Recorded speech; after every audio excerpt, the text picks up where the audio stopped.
जिल्ले इलाही, जमहूरियत जो है वो नफरत और ठसक से नहीं चलती है, अकड़ से नहीं चलती है, उसमें सबकी हिस्सेदारी जरूरी है। कल देश के माइनॉरिटी मिनिस्टर ने लोकसभा में खड़े होकर एक शेर सुनाया था कि मुझसे कोई बदगुमान न हो, तो मैं उन्हें एक शेर सुनाना चाहता हूं कि मैं आज जद पे हूं तो इतना खुशगुमान न हो, मैं आज जद पे हूं तो इतना खुशगुमान न हो, चराग सबके बुझेंगे हवा किसी की नहीं। में दबदबा हो आंधियों का तो फिर अंजाम जुल्मत के सिवा कुछ भी नहीं होगा। यह दुनिया नफरतों के आखिरी स्टेज पर है, इलाज इसका मोहब्बत के सिवा कुछ भी नहीं होगा। मैं भावुक हूं, मेरी पलकें गीली हैं। अगर देश की एक बहुत बड़ी आबादी को लगता है कि आप उसका भला करने के लिए नहीं बल्कि उनकी इबादतगाहों, उनकी कब्रिस्तानों, उनकी खानकाहों को बर्बाद करने का बिल ला रहे हैं, तो फिर आप अगर समझाने में नाकामयाब रहे हैं तो यह आपकी नाकामयाबी है। यह सरकार रात के 3 बजे तक पूरे देश को जगा करके संसद में अपने ही नागरिकों को नीचा दिखाने के लिए वक्फ बिल ला रही थी, तो उधर रात के 1:30 बजे अमेरिका हम पर 26% टैरिफ लगा रहा था। नीतीश कुमार जी हो, चंद्रबाबू नायडू जी हो, चिराग पासवान जी हो, जयंत चौधरी जी हो, देवे गौड़ा जी हो, जीतन राम मांझी जी हो, सबको समझना पड़ेगा कि जब जंगल में आग लगती है तो न वो बरगद बचते हैं जो हवा को आंधी में तब्दील करते हैं, न वो बांस बचते हैं जो आपसी रगड़ से चिंगारी पैदा करते हैं। किसानों के खिलाफ भी कानून लाए गए थे। जिस तरह आज वक्फ के फायदे गिनाए जा रहे हैं, उसी तरह से किसानों को भी कृषि कानूनों के फायदे गिनाए गए थे।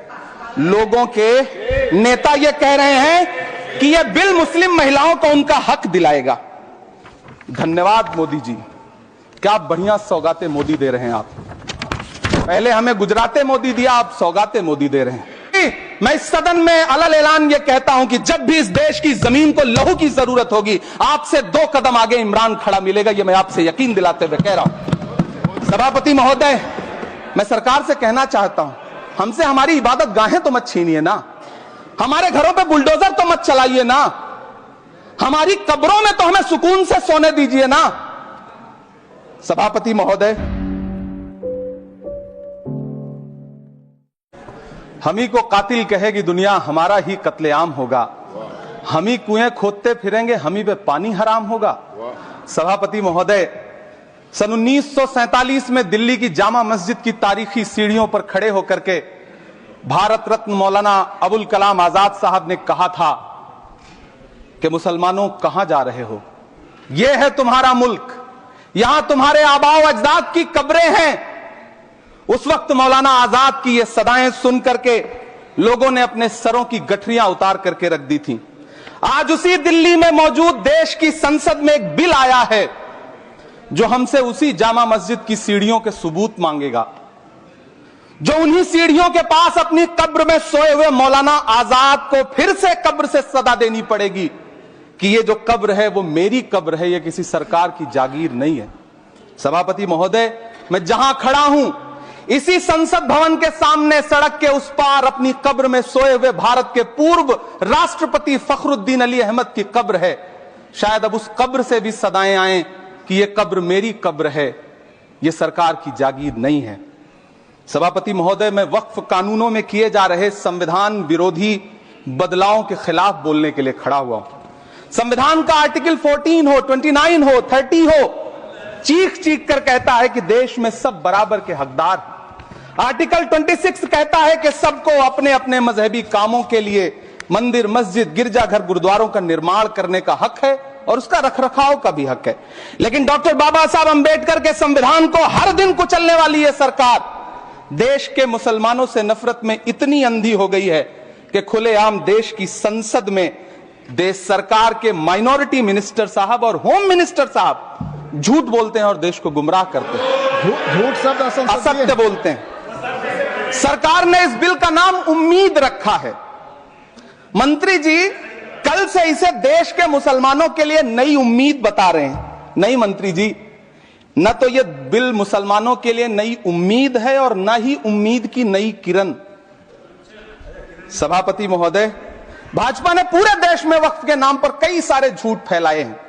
आइए आज उनकी सच्चाई पर बात करते हैं। वक्फ ट्रिब्यूनल को संसदीय शब्द ऐसे बताया जाता है जैसे वक्फ ट्रिब्यूनल कोई मजहबी खाप पंचायत हो।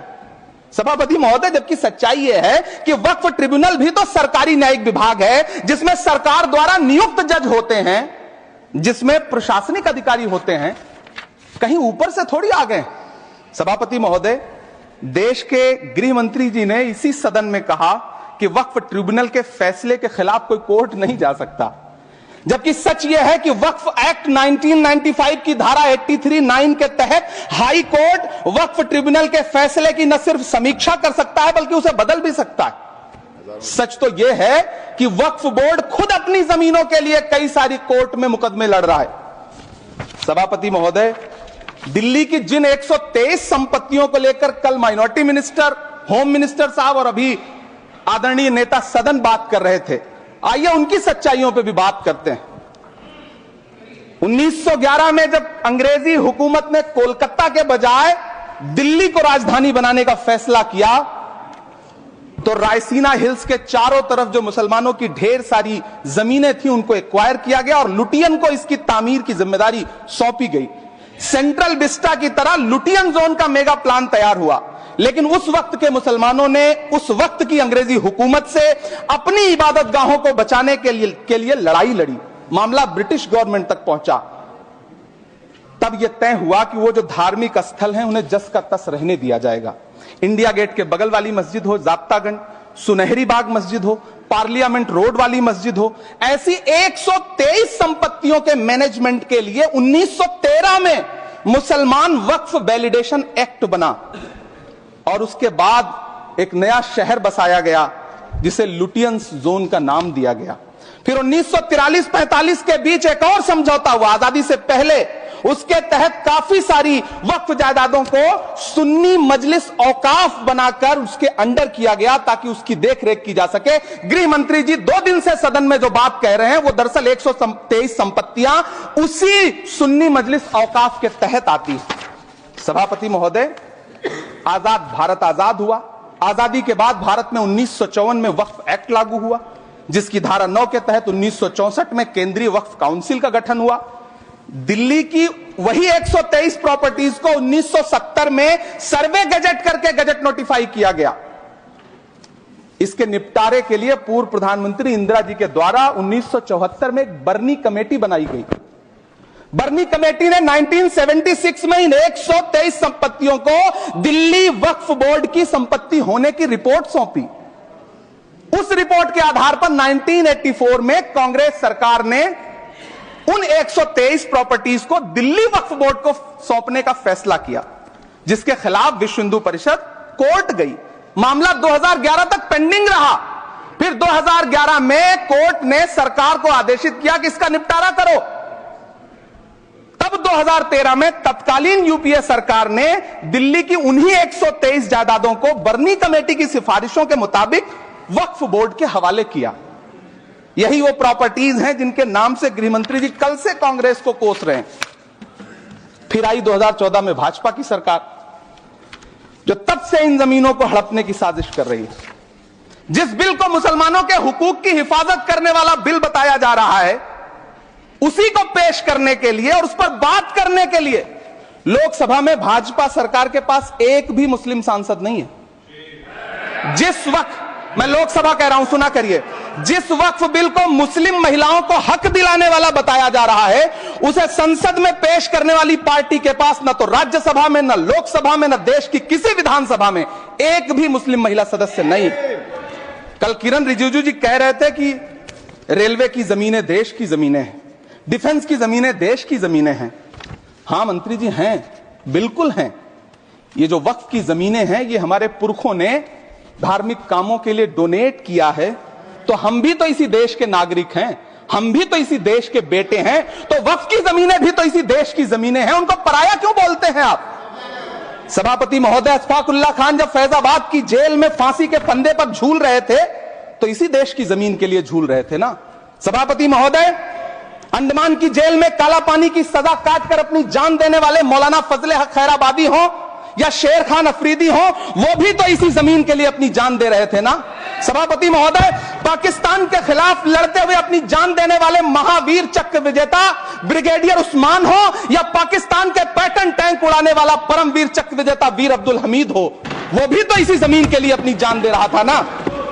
और मंत्री जी, मैं इस सदन में अलल ऐलान ये कहता हूं कि जब भी इस देश की जमीन को लहू की जरूरत होगी, आपसे 2 कदम आगे इमरान खड़ा मिलेगा, ये मैं आपसे यकीन दिलाते हुए कह रहा हूं। सभापति महोदय, मैं सरकार से कहना चाहता हूं, हमसे हमारी इबादत गाहें तो मत छीनिए ना, हमारे घरों पे बुलडोजर तो मत चलाइए ना, हमारी कब्रों में तो हमें सुकून से सोने दीजिए ना। सभापति महोदय, माइनॉरिटी मिनिस्ट्री का बजट कट करके, मुस्लिम बच्चों की स्कॉलरशिप बंद करके अब सरकार कह रही है कि हम वक्फ की आमदनी से गरीब मुसलमानों का भला करेंगे। गुजरात की बेटी बिल्किस के बलात्कारियों की रिहाई के बाद उन्हें माला पहनाने वाली लोगों के नेता ये कह रहे हैं कि यह बिल मुस्लिम महिलाओं को उनका हक दिलाएगा। धन्यवाद मोदी जी, क्या बढ़िया सौगातें मोदी दे रहे हैं आप। पहले हमें गुजराते मोदी दिया, आप सौगाते मोदी दे रहे हैं। लेकिन यह सरकार इतना याद रखे कि इसी ठसक के साथ देश की संसद में सीए का कानून भी लाया गया था और कहा गया था बड़े बड़े भाषण देकर के कि पड़ोसी देशों से हिंदू भाइयों को ला करके यहां नागरिकता दी जाएगी। लेकिन मैं आपके संज्ञान में लाता हूं सर कि पिछले इतने दिनों में इनसे नागरिकता लेने के लिए 2000 व्यक्ति भी नहीं आए, जबकि इसके उलट इन्हीं की सरकार में पिछले 10 साल में 15 लाख से ज्यादा भारतीयों ने भारत की नागरिकता छोड़ करके दूसरे देश में जाकर के बस गए। यह हुआ उस कानून का अंजाम। सभापति महोदय, इसी तरह की जिद के साथ किसानों के खिलाफ भी कानून लाए गए थे। जिस तरह आज वक्फ के फायदे गिनाए जा रहे हैं, उसी तरह से किसानों को भी कृषि कानूनों के फायदे गिनाए गए थे। लेकिन अंजाम क्या हुआ? 700 किसानों की शहादत लेने के बाद सरकार को अन्नदाता किसानों के सामने घुटने टेकने पड़े और कृषि कानून वापस लेने पड़े।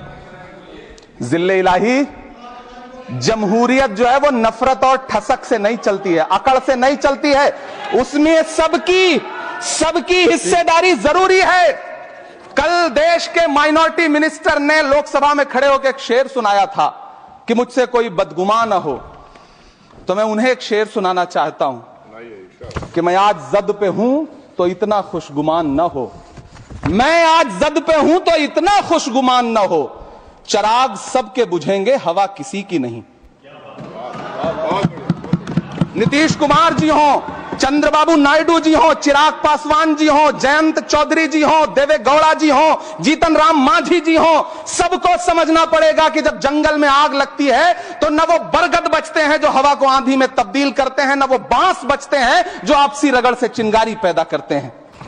सभापति महोदय, जब देश को मनमोहन सिंह साहब जैसा काबिल प्रधानमंत्री मिलता है तो देश को आरटीआई जैसा एक्ट मिलता है, सेज जैसा एक्ट मिलता है, मनरेगा जैसा एक्ट मिलता है, लिबरलाइजेशन मिलता है, राइट टू एजुकेशन मिलता है, नेशनल फूड सिक्योरिटी एक्ट मिलता है। लेकिन जब देश को सौगातें मोदी मिलती है तो क्या मिलता है? सीए मिलता है, फॉर्म्स लॉ मिलता है, आर्टिकल 370 मिलता है, इलेक्टोरल बॉन्ड जैसा एक्ट मिलता है और वक्फ अमेंडमेंट एक्ट जैसे बिल देश को मिलते हैं। मुझे तो अपने हमवतन भाइयों से पूछना है कि आपको अपने बच्चों की तरक्की, खुशहाली और नौकरी की दरकार है या फिर मुसलमानों की दान की गई जमीनों को लूटकर धन्ना सेठों को देने की साजिश करने वाले कानून की? सभापति महोदय, यह सरकार रात के 3 बजे तक पूरे देश को जगा करके संसद में अपने ही नागरिकों को नीचा दिखाने के लिए वक्फ बिल ला रही थी, तो उधर रात के 1:30 बजे अमेरिका हम पर 26% टैरिफ लगा रहा था। सरकार की प्राथमिकताएं देश को पता।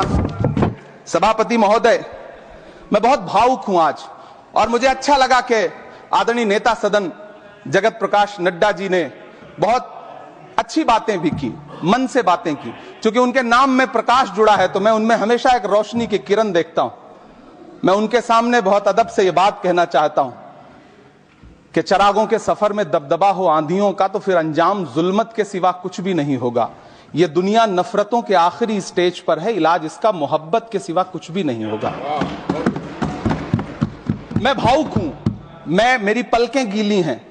अगर देश की एक बहुत बड़ी आबादी को लगता है कि आप उसका भला करने के लिए नहीं बल्कि उनकी इबादत गाहों, उनकी कब्रिस्तानों, उनकी खानकाहों को बर्बाद करने का बिल ला रहे हैं, तो फिर आप अगर समझाने में नाकामयाब रहे हैं तो यह आपकी नाकामयाबी है। पहले समझाइए, उसके बाद कोई बिल लेकर के आइए, तब शायद हम आपका इतनी पुरजोर तरीके से विरोध ना करें।